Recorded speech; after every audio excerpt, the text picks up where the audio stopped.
Oke, kita buka Al-Kahfi, melanjutkan yang kemarin. Bismillahirrahmanirrahim. Kita sampai ayat berapa? Berapa?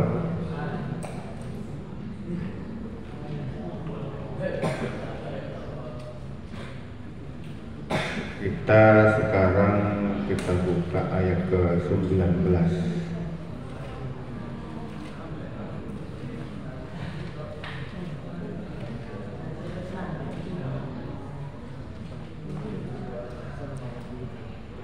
Sudah ketemu ayat 19?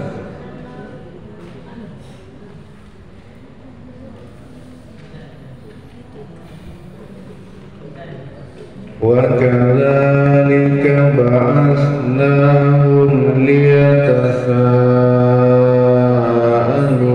بَيْنَهُمْ قَالَ قَائِلٌ مِّنْهُمْ كَمْ لَبِثْتُمْ قَالُوا لَبِثْنَا يَوْمًا أَوْ بَعْضَ يَوْمٍ قَالُوا رَبُّكُمْ أَعْلَمُ بِمَا لَبِثْتُمْ فَابْعَثُوا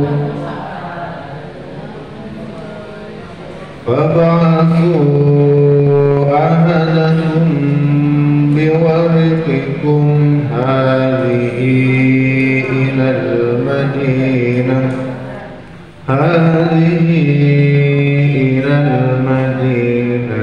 فَلْيَنظُرْ أَيُّهَا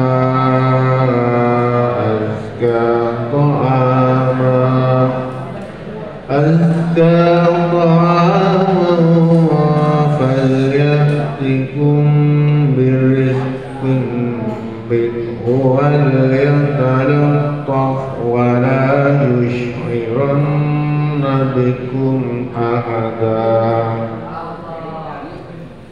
Wa kadzalika kose mengkono-mengkono kuwi ba'asnakum membangkitkan mereka. Siapa yang membangkitkan? Allah. Liyatasa'alu, agar mereka saling bertanya, bainahum, di antara mereka. Qala, berkata, qailun, orang yang berbicara, minhum, dari mereka, kam, berapa lama labistum kalian tinggal? Qalu, mereka berkata, labisna, kami tinggal yauman, sakdino, atau ba'da, setengah yaum, hari atau setengah hari. Qalu, mereka berkata, Rabbukum, Tuhan kalian, a'lamu, lebih mengetahui, bima, dengan labistum kalian tinggal.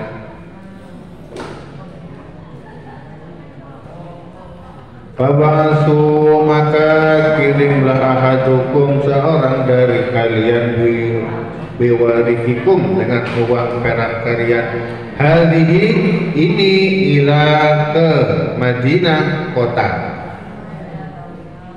Ya, kalau Madinah itu artinya kota. Kota Madinah artinya kota-kota ya. Fal yanzur, maka yanzur, perhatikan atau lihatlah, ayyuha azka, ayyuha yang mana, azka lebih suci, ta'aman, makanan. Falyatikum, maka hendaklah dia membawakan kepada kalian rizkin, rezeki, minhu, darinya, wal yatalattaf, dan hendaklah dia berlaku lemah lembut, wala, dan jangan, yusirona, kalian memberitahukan, bikum, tentang kalian, ahada, seseorang pun. Jadi demikianlah Allah membangunkan Ashabul Kahfi itu agar mereka saling bertanya-tanya. Kamu nanya, akhirnya kayak gitu ya. Bertanya-tanya di antara mereka sendiri. Berkatalah salah seorang di antara mereka, Wisuya,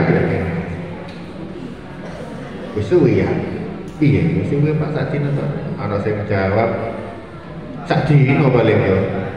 Terus ada yang bilang gak ngono, sing ngerti itu Allah toh. Terus salah seorang ada yang nyuruh senang kotae tumbas panganan hiluk, cuman ada ngomong-ngomong leono di sini. Singitan mawon, ojo sing pengumuman. Ayat berikutnya ayat 20. Innahum yadharu alaikum yarjumukum aw yu'idukum fi millatihim wa lan tuflihu idzan abada. Innahum sesungguhnya mereka jika yazharu berkuasa alaikum atas kalian yarjumukum maka mereka akan merajam kalian. Rojam asalnya rojam. Yarjumukum dari mereka itu adalah raja yang mengejar mereka itu yarjumukum akan merajam kalian. Atau yuhidukum mereka akan mengembalikan kalian fi ke dalam millatihim agama mereka, adanya kafir. Walan tuflihu kalian tidak akan beruntung idzan jika demikian abada salawase. Artinya kalau ketemu sama raja yang mengejar, pilihannya loro, dipateni atau balik kafir. Podo rugine kata mereka. Oke, lanjut ayat 21. Wa kadzalika a'tharna 'alaihim. Agak kacau suaranya. Wa kadzalika a'tharna 'alaihim liya'lamu anna wa'dallahi haqqun wa anna as-sa'ata la raiba fiha. Wa kadzalika selesaikan dulu ayatnya. إذ يتنازعون بينهم أمرهم فقالوا بنوا عليهم بنيانا ربهم أعلم بهم قال الذين غلبوا على أمرهم لنتخذن عليهم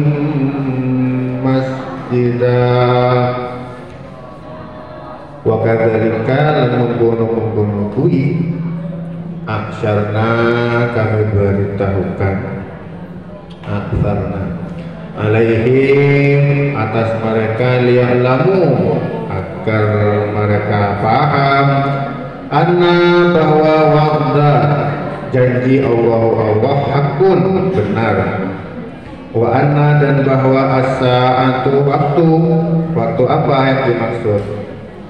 Yang dimaksud adalah kiamat. La tidak ada raiba keraguan fiha padanya. Artinya kiamat itu pasti.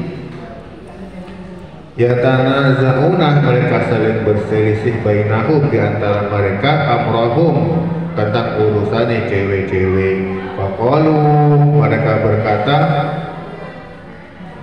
faqalu ibnu bangunlah alaihim atas mereka bunyana bangunan Rabbuhum Tuhan mereka a'lamu lebih mengetahui bihim tentang mereka. Faqala berkata alladzina orang-orang yang walaku menguasai ala atas amrihim urusan mereka lanat tahidana sungguh akan kami jadikan alaihim atas mereka masjidan masjid.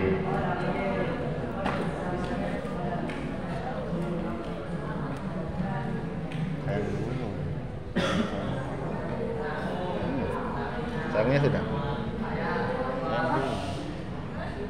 Sarungnya sudah? Sarungnya sudah? Kemudian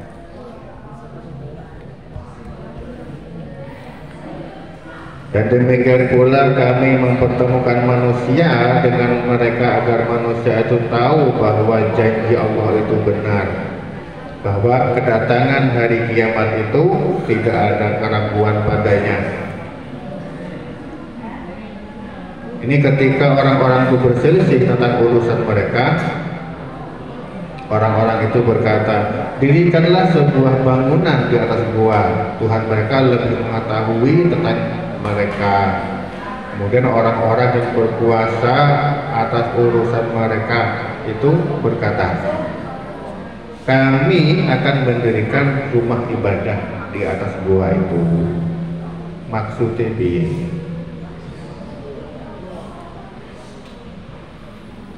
Oke, kita baca, karena nggak paham kita harus baca tafsirnya. Wa kadzalika arsalna alaihim, demikian kami pertemukan manusia dengan mereka. Kalau menurut tafsir Ibnu Katsir, yakni kami perlihatkan kepada mereka kepada manusia.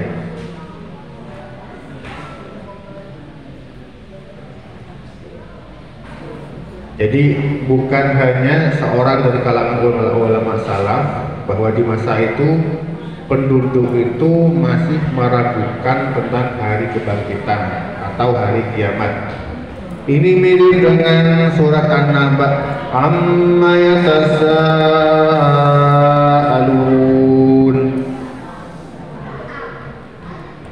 Mereka bertanya-tanya, anin naba'il azim. Anin tentang naba, cerita azim yang besar. Nah ini mirip ya. Mereka sama-sama meragukan hari kiamat. Nah ini ada pendapat dari Ikrimah. Siapa itu Ikrimah? Ikrimah itu siapa? Ya anaknya Abu Jahal. Bagus, eling ya. Ikrimah mengatakan, di antara mereka ada segolongan orang yang berpendapat bahwa yang dibangkitkan hanyalah arwah, sedangkan jasad tidak dibangkitkan. Maka Allah Subhanahu wa Ta'ala mengirimkan para pemuda penghuni gua itu sebagai bukti dan tanda yang menunjukkan hal tersebut, bahwa Allah akan membangkitkan jasadnya dan ruhnya. Kira-kira Ashabul Kahfi itu rohnya saja atau sak badannya yang bangkit? Sak badannya ya? Ya badannya ya rohnya.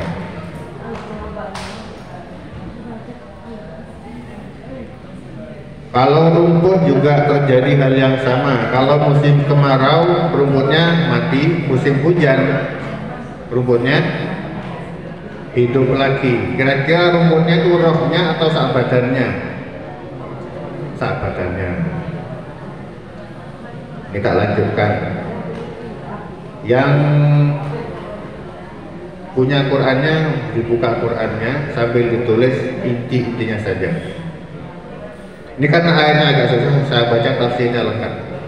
Jadi para ulama menyebutkan bahwa ketika salah seorang dari para pemuda itu berangkat menuju Madinah, maksudnya kota, untuk membeli suatu makanan yang mereka perlukan, ia mengubah dirinya, maksudnya nyamar sidik ya, dan keluar dengan langkah yang sangat hati-hati sampai ke kota itu.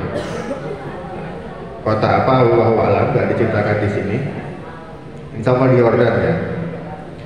Nah mereka menyebutkan bahwa nama pemuda yang berangkat ke kota itu adalah Daksus. Apa namanya?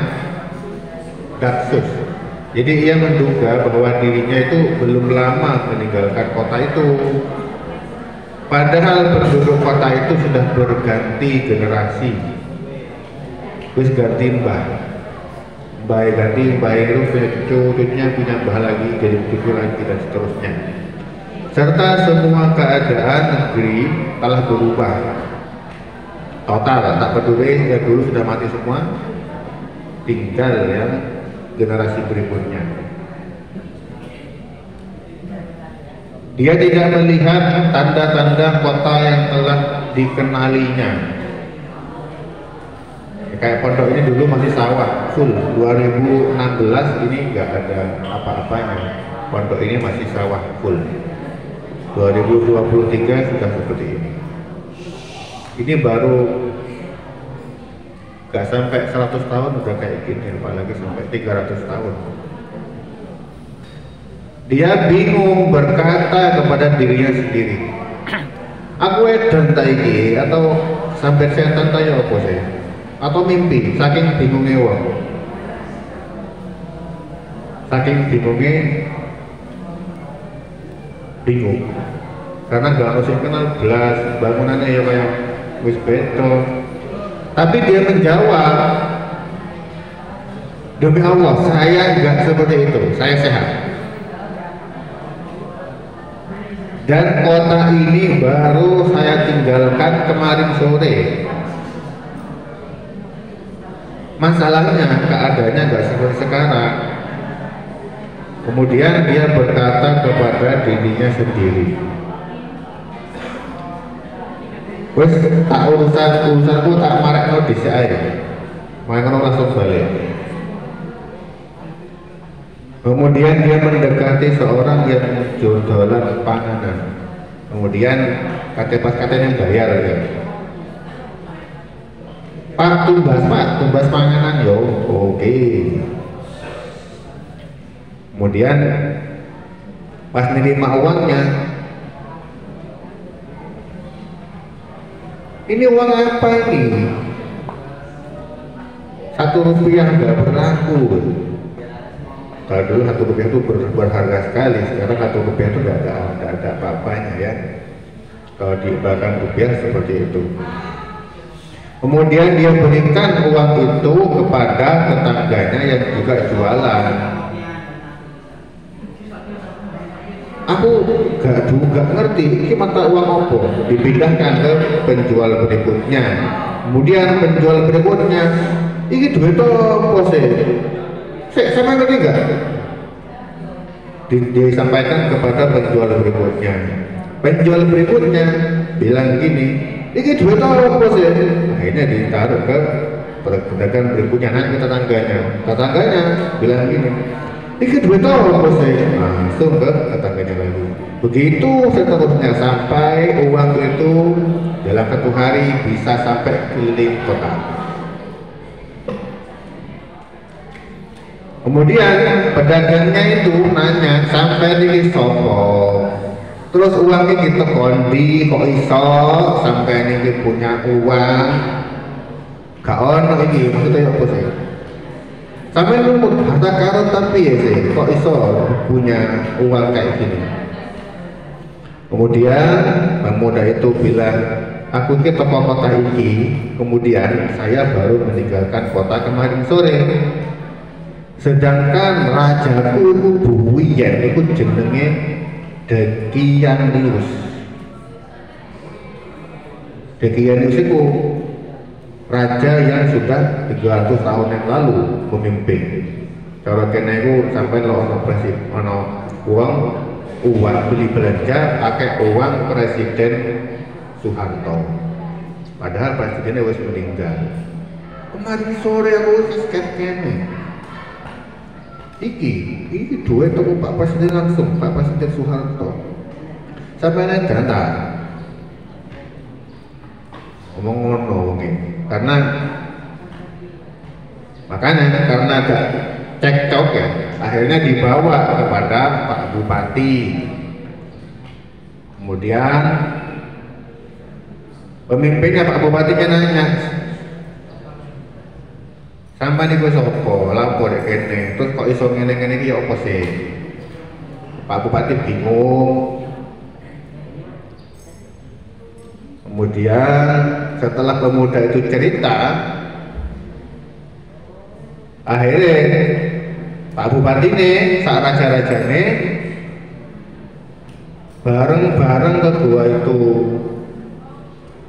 Kemudian sampai di mulut gua, pemuda itu berkata kepada Pak Bupati nih, saat anggota nih, saat rombongan nih, "Cek ya aku disian ya." Kemudian dia masuk. Nah ini ada beberapa pendapat. Nah ada yang satu pendapat yang bilang gini. Nah mereka tidak tahu pemuda itu setelah masuk ke dalam goa, Allah sembunyikan para pemuda itu. Dengan kata lain mereka menghilang tanpa jejak. Tapi ada pendapat lain. Sehingga ini tidak mau, ada yang bilang nggak gitu. Pendapat lainnya, mereka masuk menemui para pemuda itu dan melihat. Serta Pak Bupati ini salaman nang penghuni Ashabul Kahfi dan memeluk mereka. Saat itu rajanya sudah beragama Islam, namanya Yandusius. Nah, para pemuda siapa sih dia? Yandusius ini si raja Islam. Di kafir kok ngomong. Mocornya angel, apalagi apa? Para pemuda itu merasa senang dengan kedatangan raja yang muslim dan mengajaknya ngobrol saking karena rindunya. Jadi sesama muslim itu mesti kangen ya, ada rasa kangen. Kemudian setelah itu mereka pamit dan mengucapkan salam. Kemudian mereka kembali ke dalam goanya itu. Kemudian Allah mewafatkan mereka untuk selamanya. Jadi setelah salaman, pimpinannya, bupatinya itu sudah pulang. Nah, mereka langsung Allah wafatkan. Nah ini bukti bahwa Allah itu mampu untuk membangkitkan sesuatu yang sudah mati. Ini ada riwayat Qatadah mengatakan bahwa Ibnu Abbas berangkat berperang bersama dengan Habib Ibnu Maslamah. Mereka melewati sebuah gua di negeri Romawi dan mereka melihat tulang belulang manusia di dalamnya. Nah, ada yang bilang tulang itu adalah milik pemuda penghuni gua. Kemudian Ibnu Abbas radhiyallahu anhu mengatakan, sesungguhnya tulang belulang mereka telah hancur sejak lebih 300 tahun yang silam. Ini menurut Ibnu Jarir. Wa kadzalika ansarna alaihim, demikian pula kami pertemukan manusia dengan mereka, yakni sebagaimana kami buat tidur lalu kami bangunkan mereka dalam keadaan utuh, kemudian kami perlihatkan kepada orang-orang yang ada di masa itu. Artinya ini masih bahas tentang Ashabul Kahfi. Liya'lamu anna wa'dallahi haqqun wa anna as-sa'ata la raiba fiha idh yatanaza'u bainahum amrahum, agar manusia itu mengetahui bahwa janji Allah itu benar dan bahwa kedatangan hari kiamat tidak ada keraguan padanya ketika orang-orang itu berselisih tentang urusan mereka. Maksudnya sehubungan ini adalah tentang hari kiamat. Di antara mereka ada orang-orang yang percaya dengan adanya hari kiamat, di antara mereka ada yang tidak percaya. Kemudian Allah jadikan munculnya para pemuda penghuni gua itu sebagai bukti bahwa hari kebangkitan itu ada. Faqalu alaihim bunyana rabbuhum a'lamu bihim. Orang-orang itu berkata, dirikanlah sebuah bangunan di atas gua mereka, Tuhan mereka lebih mengetahui tentang mereka. Maksudnya, mari kita tutup pintu gua mereka dan biarkan mereka dalam keadaan seperti itu. Qala alladziina walabu ala amrihim lanattakhidanna alaihim masjidan. Orang-orang yang berkuasa atas utusan mereka, kami akan jadikan masjid di atasnya. Kemudian Ibnu Jarir meriwayatkan dua pendapat sehubungan dengan ini. Ada yang mengatakan sebagian dari mereka adalah orang muslim, pendapat lainnya sebagian dari mereka orang musyrik. Allah yang lebih tahu. Maksudnya gimana? Makna lahiriah ayat ini menunjukkan bahwa orang-orang yang mengatakan itu penguasa yang berpengaruh di kalangan mereka, tapi terpuji gak perbuatan mereka? Nah, untuk menjawab ini masih perlu adanya pertimbangan yang dalam. Nabi Muhammad SAW bersabda, La'anallahu al-yahuda wan nasara takhadhu qubur anbiya'ihim wa salihihim masajid. Semoga Allah melaknat orang-orang Yahudi dan orang-orang Nasrani karena mereka menjadikan kuburan nabi-nabi dan orang-orang saleh mereka sebagai tempat peribadatan. Nabi Muhammad SAW mengucapkan begini untuk memperingatkan kaum muslim agar jangan berbuat seperti itu. Kemudian diriwayatkan dari Amirul Mukminin Umar bin Khattab bahwa ketika ia menjumpai kuburan Nabi Daniel di masa pemerintahannya di Irak, ia memerintahkan agar kuburan itu disembunyikan dari orang-orang dan batu-batu tertulis prasasti yang mereka temukan di tempat agar dikubur. Prasasti itu berisikan kisah-kisah kepahlawanan dan lain-lainnya. Ini ayat tafsir Ibnu Katsir ayat 21. Nah, kalau udah baca tafsirnya, insya Allah lebih jelas. Kalau hanya baca terjemahannya, itu masih nggak jelas. Kita lanjut ke ayat 22.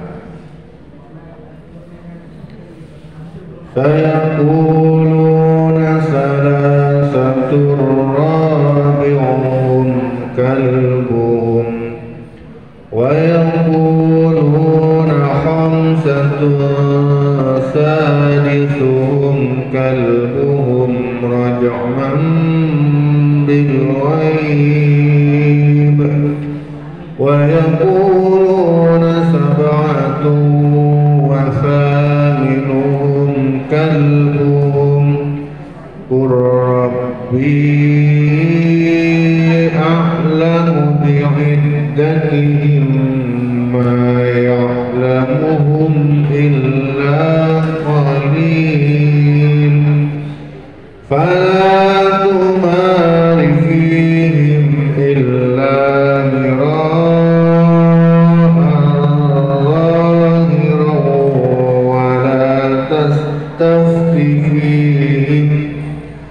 wa la tastafti fihim minhum ahada.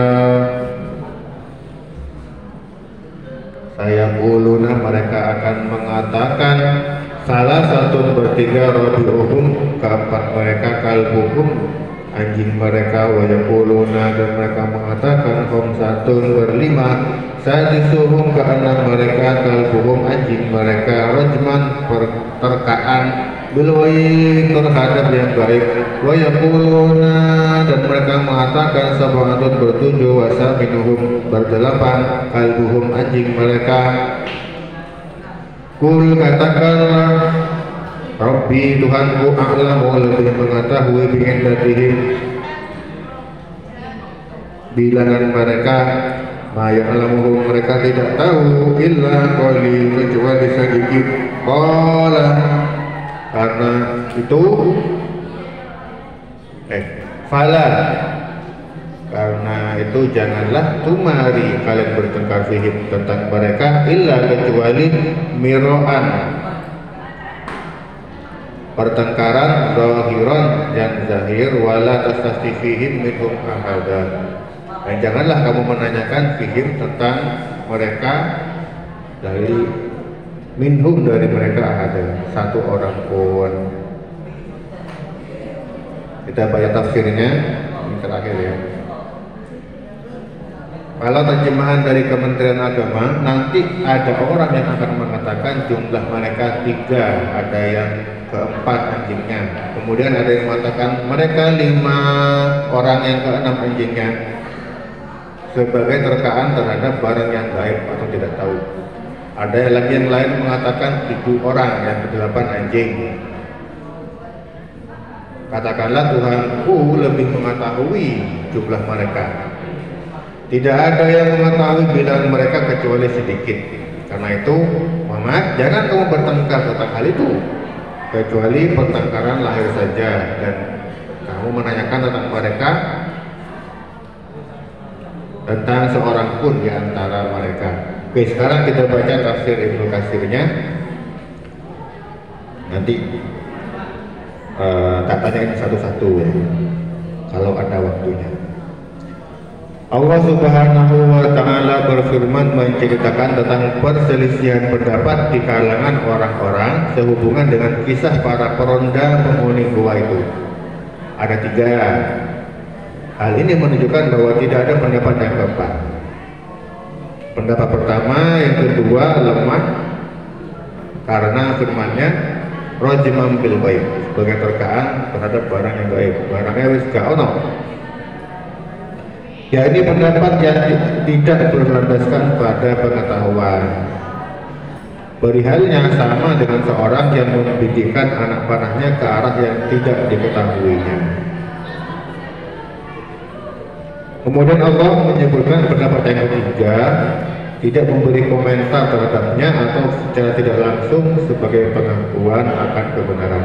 Untuk itu Allah berfirman, wasa minhum kalbuhum. Yang ke-8 adalah anjingnya.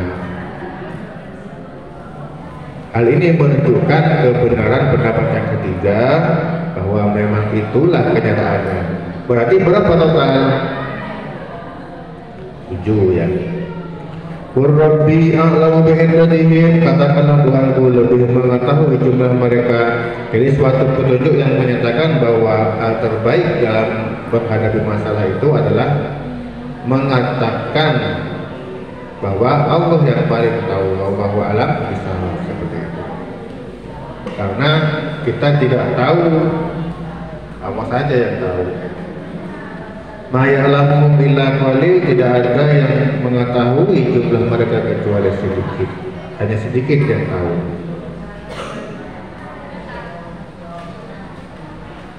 Qatadah mengatakan Ibnu Abbas pernah berkata bahwa dirinya termasuk orang yang sedikit itu yang Allah kasih tahu bahwa jumlah mereka adalah 7 orang. Hal yang sama diriwayatkan dan oleh Ibnu Jarir. Ibnu Abbas pernah mengatakan, saya termasuk orang yang dikecualikan oleh Allah. Kemudian Ibnu Abbas mengatakan jumlah mereka ada 7 orang.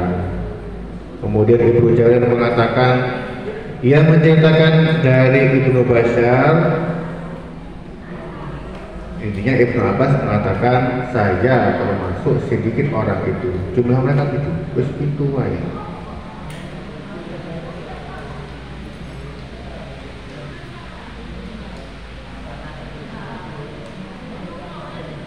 Nah, sekarang ayat 22 nanti saya coba tanya satu-satu, mulai dari yang laki-laki dulu. Sab'atun, baru 7, bagus. Sekarang yang perempuan, minhu. Yang perempuan apa ini? Coba sampean terjemahkan ke bahasa Indonesia. Ma ya'lamuhum.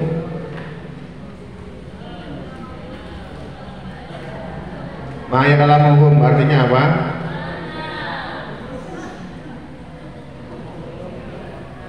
Mereka tidak tahu.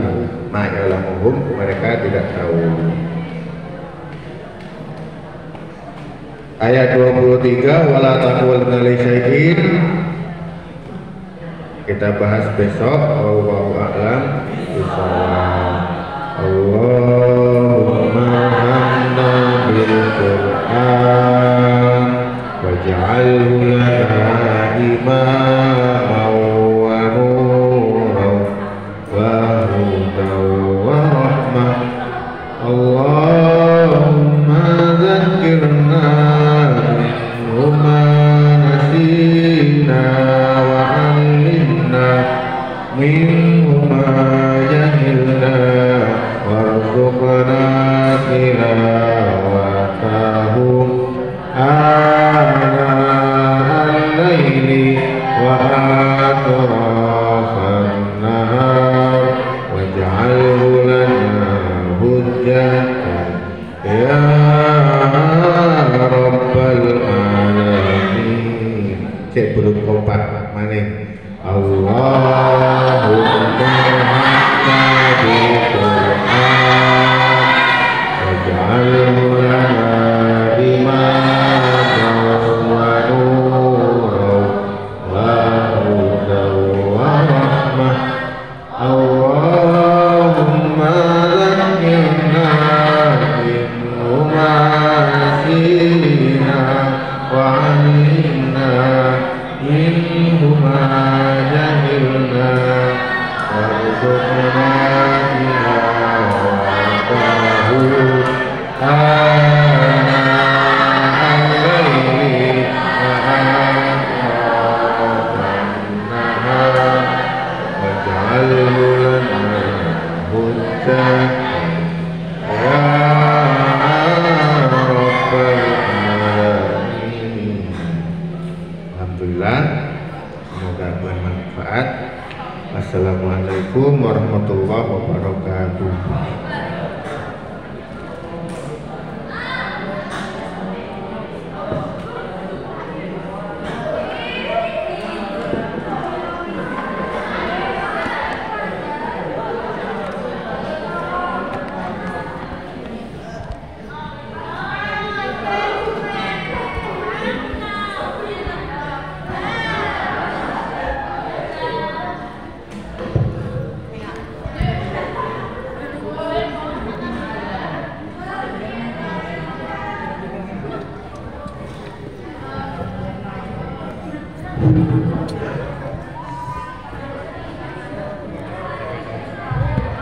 Silakan langsung mengambil air wudhu, langsung sholat duha berjamaah.